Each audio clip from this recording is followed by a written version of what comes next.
ada yang bilang itu Indonesia gelap, yang gelap kau bukan Indonesia. Kalau tidak kurang, ya kau pergi ke sorga aja. Tapi kalau saya belum mau buru-buru ke sorga. Kalau Anda pengen semua perfect, ya kau pergi sorga saja buru-buru sana. Ya kita kritik bangsa kita, tapi kritik yang membangun. Jangan kritik merasa semua jelek, semua jelek. Kalau jelek, pindah aja kalau dari Indonesia ini.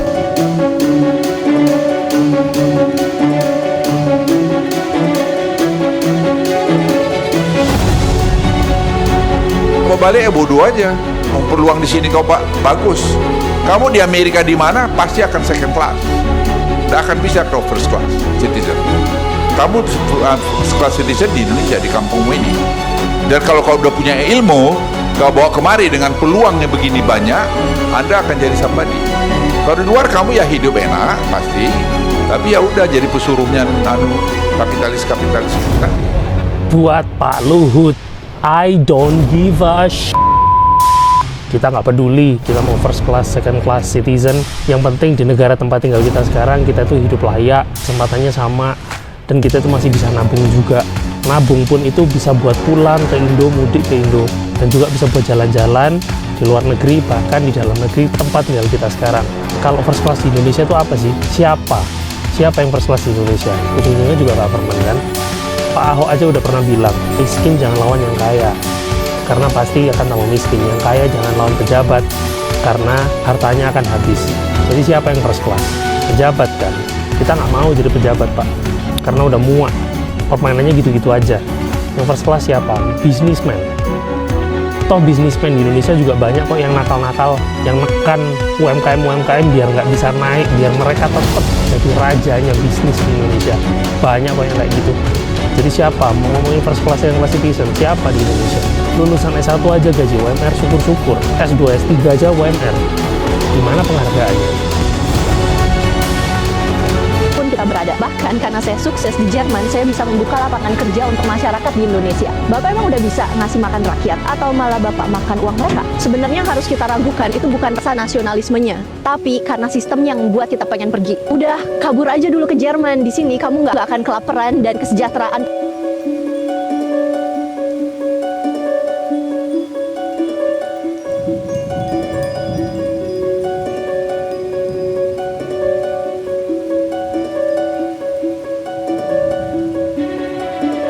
Banyak kiai mengatakan itu hidup untuk ibadah. Kalau saya itu mengatakan hidup itu untuk dharma yang wajib lah.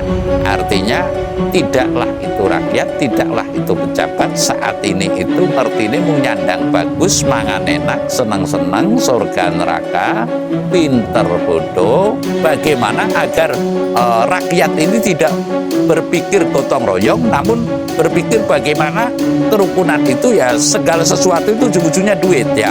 Bahkan kiai sekarang juga sudah mata duit, dukun juga sudah mata duit, dan saya sendiri tanpa duit menyatakan untuk sekarang secara dohir itu susah banget.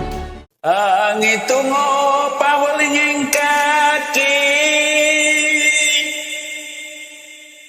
satu palon pamono swantara tapi ulo salam yo atur bagyo wisoko nusantara. Oh wilah ing jati nuhuni ajat-ajate leluhur Nusantara tapi uluk salam mulia. Makin rame di medsos ya, kalau Indonesia gelap, lalu Indonesia kabur, habis gelap terus ditindih dengan kata-kata kabur. Nah, sebuah demo yang cukup unik menurut saya. Karena mengapa unik? Karena Bapak Presiden Prabowo Subianto itu baru menjabat kurang lebih antara 3 bulan hingga 4 bulan, dan lalu berkumandang Indonesia gelap, Indonesia kabur, mari kita kabur, meninggalkan Indonesia. Dan lalu respon daripada pejabatnya juga, kalau kabur itu berarti nasionalisme sudah mengendor. Nasionalisme mengendor itu saya rasa di mana bumi dipijak, di situ langit dijunjung. saya meyakini yang namanya Ukraina saja, perang dengan Rusia, banyak berbondong-bondong yang berada di luar negeri, langsung pulang, langsung secara sukarela menjadi tentara ya, ibaratnya mempertahankan tanah kelahirannya. Jadi menurut saya adalah, kalau saya bilang kemiskinan mungkin kurang tepat ya. Namun saking kurangnya cara berpikir yang jernih, saking kurangnya berpikir yang standar berpikir manusia itu kan semestinya gitu memahami persis bahwasanya untuk apa hidup di muka bumi ini. Nah, kalau tidak memahami ini ya saya hanya sia-sia belaka. Banyak kiai mengatakan itu hidup untuk ibadah. Kalau saya itu mengatakan hidup itu untuk dharma yang wajib lah. Artinya tidaklah itu rakyat, tidaklah itu pejabat saat ini itu ngerti ini mung nyandang bagus, mangan enak, seneng-seneng, surga neraka, pinter bodoh, lalu sukses dan tidak suksesnya itu diukur dengan barometer hartanya atau kepandaiannya. Lah ini menurut saya adalah kehidupan yang kurang mutu. Tidaklah kita belajar dari bahwasanya kehidupan ini adalah kehidupan yang majemuk ya, yang tentunya kita berkiblat kepada kebinekaan. Lah, Bhinneka Tunggal Ika dan Pancasila ini memang amanat dari keluhuran kita, dari leluhur Indonesia ini, pendiri bangsa Indonesia ini, yang semestinya terimplementasikan atau diterapkan dengan sesungguh-sungguhnya, ya, dengan sebaik-baiknya kalau istilah orang omong pada umumnya gitu. Nah, kalau saya dengan sesungguh-sungguhnya, semestinya hidup itu pada takut kualat begitu loh. Kualat itu apa? Kualat itu yang ngunduh weng pakarti lah. Kita berkiblat sebelum kita meninggal pasti akan membawa ciri daripada perlakuan kita ketika kita itu masih sehat. Ya, artinya ini pengamatan saya, pengamatan. Kalau seorang polisi ujung-ujungnya yang kurang sehat kurang jernih dalam niat hidupnya, ya polisi ini juga banyak yang wicaksono ya. Ujung-ujungnya akan seperti apa. Kalau seorang rentenir akan seperti apa. Kalau seorang petani ujung akhir ya hidupnya itu seperti apa. Jadi inilah yang orang Jawa mengatakan bumi mawa ciri, negara mawa tata. Artinya kita mesti berkiblat bahwasanya bumi mawa ciri itu ciri-ciri seorang rentenir umpamanya itu ujung kematiannya seperti apa. Detik-detik menghadapi kematian atau sakaratul mautnya seperti apa cara mudahnya. Lalu seorang petani sakaratul mautnya seperti apa. Lah, semua itu tergantung kepada niatan kita. Makanya kalau kata Pak Kiai saya itu segala sesuatu itu adalah tergantung kepada niatnya. Saya akan menguraikan bahwa mungkin ini adalah gebrakan pertama Pak Prabowo, yang manakala Pak Prabowo itu tidak kuat, ini saya akan terjadi ya hal yang tidak diinginkan. Artinya adik-gunanya Pak Prabowo manakala tidak disertai dengan kekuatan batin, umpamanya ada demo nanti secara tindakan preventif ya, bukan persuasif, nanti mungkin terjadi hal yang tidak diinginkan seperti 98 lah. Ini kan bisa rancu sampai ke arah situ. Dan lalu ada dugaan pula kemungkinan ini ada konspirasi. Ya ada patutnya yang menduga demikian. Jangan dianggap wakil presiden tidak ingin menjadi presiden. Nah, ini kasunyatan yang ada, dan itu secara otomatis manakala presiden itu mangkat atau karena sesuatu diberhentikan ya, karena melanggar asas tertentu lalu diberhentikan, tentunya wakil presiden yang naik menjadi presiden lah. Ini mungkin nanti akan lebih rancu lagi karena campur tangan oligarki di bumi Nusantara ini ya, campur tangan orang yang punya duit lah secara mudahnya dalam mengatur bangsa ini itu sudah luar biasa. Mengapa cakrawala kita, pemikiran kita sekarang tanpa terasa hilangnya kerukunan itu ya diantaranya terdominasi oleh para kaum yang punya duit. Bagaimana agar rakyat ini tidak berpikir gotong royong, namun berpikir bagaimana kerukunan itu ya segala sesuatu itu ujung-ujungnya duit ya. Bahkan kiai sekarang juga sudah mata duit, dukun juga sudah mata duit, dan saya sendiri tanpa duit menyatakan untuk sekarang secara dohir itu susah banget. Jadi duit ini mendominasi lah. Bagaimana ini caranya? Ya otomatis ada kredit, ada lain sebagainya ya. Artinya kita itu dipacu semua untuk berpikir duit. Sekarang kalau dulu kerukunan itu masih bisa terbentuk karena mohon maaf ya, menurut pertimbangan rasa saya bahwasanya umpamanya ada kredit sepeda motor ini ya orang-orang yang terpilih saja yang betul, dengan kata kasarnya kalau tidak kontan jangan diberi gitu loh, jangan kreditnya dibuka kur ya umpamanya BRI, lalu Bank Plecit sekarang merajalela, lalu kreditan lagi perumahan dan sebagainya. Jadi seyogianya masyarakat itu diteliti kemana ini arah kreditnya. Arah kreditnya artinya minimal satu orang itu ya punya satu kreditan begitu, sehingga bisa terperlancarkan lah. Artinya tidak menguras pikiran, tidak terlalu menguras tenaga, lalu fokus pada satu kredit. Dan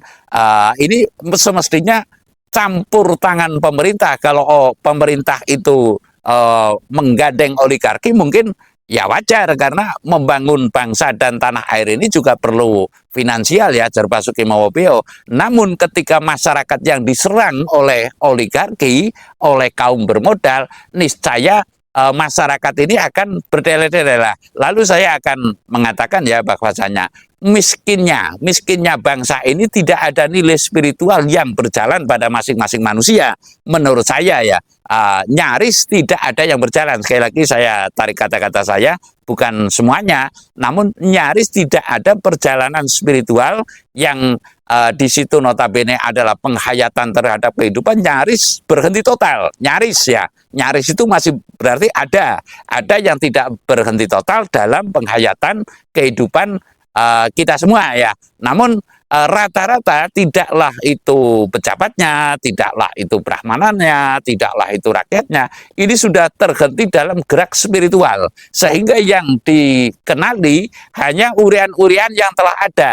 Dan rata-rata saya mengamati sekarang bisa mengatakan, namun tidak ada lakonnya, tidak ada mau yang melakukan. Artinya sekarang suara-suara belaka lah, kalau orang berbicara iman sangat banyak orang berbicara iman, namun ketika ngelakoni iman ya niscaya adalah berat gitu. Lalu ketika orang itu bilang beramal banyak banget, namun ketika kita akan beramal niscaya juga saling buang-buangan. Nah, adanya sekarang karena itu sudah dipacu duit, mohon maaf semaaf-maafnya, sekarang pengajian juga terpaku kepada duit, narik kepada masyarakat ya. Intinya saya sering mengatakan bahwasanya masyarakat itu sudah keberatan, sangat berat dengan tarikan negara dan tarikan agama. Ini sudah bukan rahasia lagi lah. Kita fair saja bahwasanya kalau boleh saya ngomong ya, kembalikan seperti pemerintahan Orde Baru. Dulu yang namanya penceramah itu mesti ada surat mubalik ya, mesti ada surat mubalik itu ya, yang standarnya itu disahkan oleh debat kalau mubalik tempo dulu. Sebab saya pernah mengikuti kiai saya Hidam Musabik Faizul Ridwan dari Cilacap mau mengisi pengajian di Purbalingga saja, ini mesti ada surat lawatan.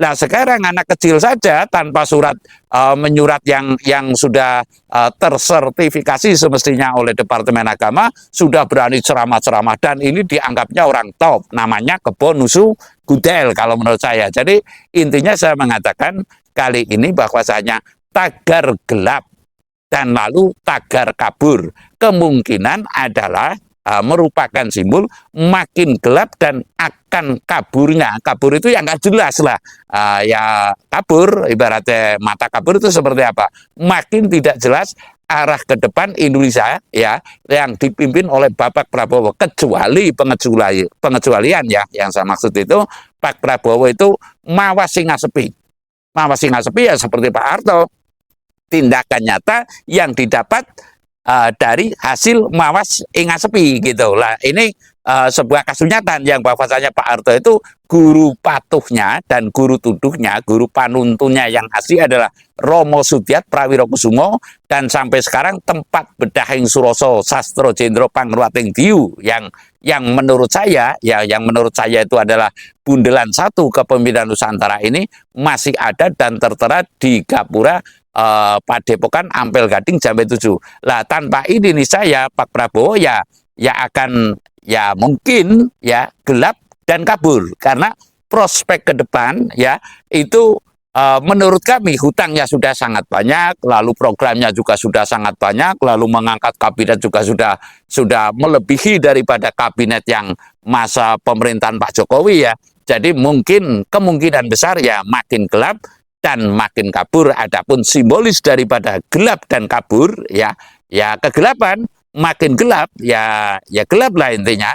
Lalu kabur itu ya nanak nunuk, kalau istilah Jawa itu nanak nunuk, berjalannya itu tidak jelas arahnya, kabur karena tidak tahu, tidak terang benderang ya, terang benderang yang mulus lalu tujuannya satu, umpamanya kayak Pak Harto dulu kan ada skala prioritas pembangunan pertanian karena ada repelita lah, ini tanpa ada repelita, tanpa ada apa dan sebagainya lah, kemungkinan ini adalah simbol kabur. Yang lebih dahsyat lagi mungkin kaburnya Wahyu Nusantara atas kepemimpinan Nusantara ini. Mungkin Pak Prabowo dulu pernah mengatakan bisa jadi tahun 2030 Indonesia bubar, bisa ya, karena memang suatu negara menurut keyakinan saya harus ada kewahyuannya ya, harus ada kewahyuannya. Ada lagi yang menilai konspirasi, ya ada patutnya juga, karena siapa yang tidak ingin kalau wakil bupati ibaratnya juga kepingin jadi bupati lah. Gimana caranya? Ya otomatis seperti itulah.